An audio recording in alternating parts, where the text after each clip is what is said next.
Hey, Ray, Phoenix here yet again. This time I'm playing Star Wars Shadows of the Empire, the PC demo. And this is what a Star Wars game should be. This is everything that makes a Star Wars game good. There's action in it, there's battling in it, you can fly ships in it, you can shoot down enemy fighters. Or you can shoot down enemy fighters, you can shoot down other types of enemies, and fight over enemies, and solve puzzles, and do all sorts of great to this game. However, this demo only has the first level, which is a very bad representation of what the full game is. You see, the full game is mostly just a third-person shooter. You play as a mercenary, you have to walk through levels and shoot down enemies and things like that. But this first level, this demo, you fly the snow speeders. You can see in Empire Strikes Back, and you have to shoot down Imperial forces and destroy Imperial forces.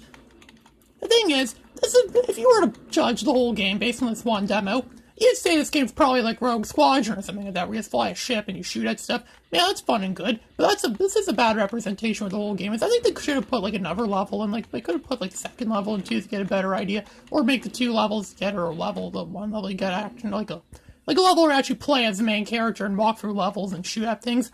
That would have been a better way to do this demo, but nevertheless, this demo is still extremely fun, and the game itself is very fun too. It's very enjoyable. I do enjoy playing the game. It is very fun to play. It's one of the best Star Wars games in a lot of people's opinion. I'm sure a lot of people agree with me on that one. Shadows of the Empire is a very good Star Wars game. It tells a good original story, and if I remember correctly, it's one of the first Star Wars games that had an original story. It wasn't just simply retelling the movies or one of the movies or something. No, it had its own unique original story, which was very good. It was very entertaining, I'd say so myself. This is a very good Star Wars game. There is no music in this demo, but the actual full game does have a good musical score. It has some music from the movies by John Williams, as well as the original soundtrack music that was made for the game. So yes, I have a lot of fond memories. As I said before, I have a lot of fond memories playing Star Wars games as a kid.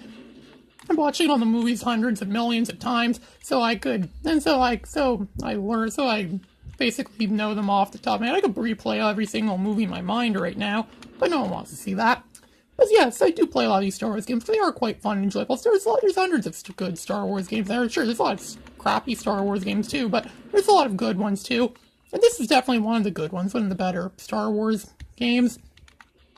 This game is very fun. There's also other stuff to find in the game too, like other challenge points and things like that to find too, and which again adds to the fun of the game, the enjoyment of the game.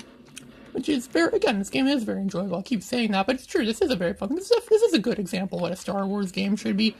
There's a lot of action and battling and stuff. Like I know I said that earlier, but it's true. I mean, it is fun.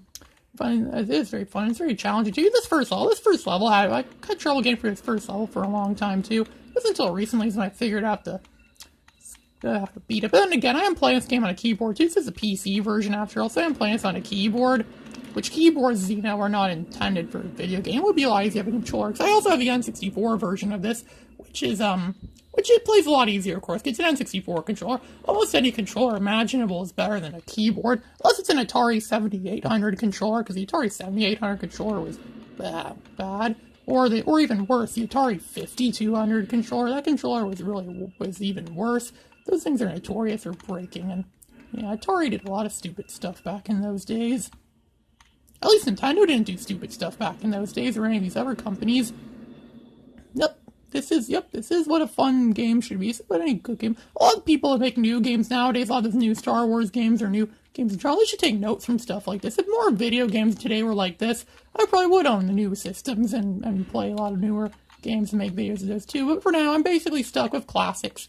I mostly record stuff from my PC, as you can see, as most of my stuff is recorded from PC. This game doesn't work on my Windows 10 Alienware laptop, so that's why I'm playing. So I'm playing it on my Dell Dimension 9150 from 2006. A really good computer, actually. Really good tower computer. It runs Windows XP very well. It's really good. Yeah, I like how I have that computer. It's good to keep an old computer around.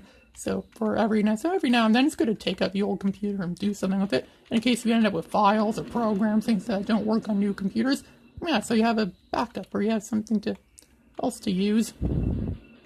So the objectives in this level is very simple. It's just simply destroy whatever enemies are in the battleground, destroy whatever's in the Battle of Hoth, which is slightly inaccurate to the movie, because as we know, the Imperials did destroy the rebels, and they destroyed most of the rebel forces there. So it is kind of inaccurate to the movie, but again, the people who make these Star Wars games, they weren't really thinking much about movie accuracy. Unless it's like in Star Wars Rogue Squadron 3 Rebel Strike. People made that game. They clearly had never seen any of the movies before. That game's extremely inaccurate to the movie. Expects you to be Luke Skywalker and pick up your X-Wing with the Force out of the water on Dagobah. Come on, do those people that make that game, did they see the Star Wars Empire Strikes Back movie? I know, because I've seen that Empire movie hundreds of times over. I actually have the original theatrical versions of those movies on DVD. I won them in an auction for a little over $100. Yep, I spent a little over $100, but I have the original theatrical versions of Star Wars on DVD. One of my proudest achievements. So now I don't have to fork over I won't have to fork over my life savings now and buy a Laserdisc player. Or something like that. Or something more like that, yeah, like, Laserdisc. I mean, I know a lot of people get them on Laserdisc or VHS, but like I said, I really don't have the room for a Laserdisc player. Or even VHS. Even my mom discourages me from using the VCR a lot, because she's always like, oh, when you use the VCR, you're wearing it out more. Just go use the DVDs. Just play the DVDs or the Blu-rays or whatever.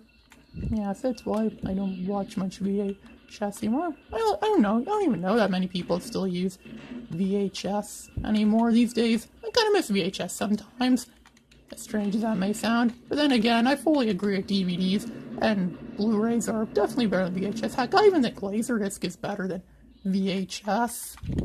But that's just me. That's just my opinion. Who cares about my opinions after all? It's not like my opinions actually matter. It's not like anyone ever cares about my opinions. So yeah, this is the first level, the demo version, and it is complete, as you can see. And there is some movie accuracy there, because the Imperial forces have destroyed the shield generator. This is Ray Phoenix, signing out.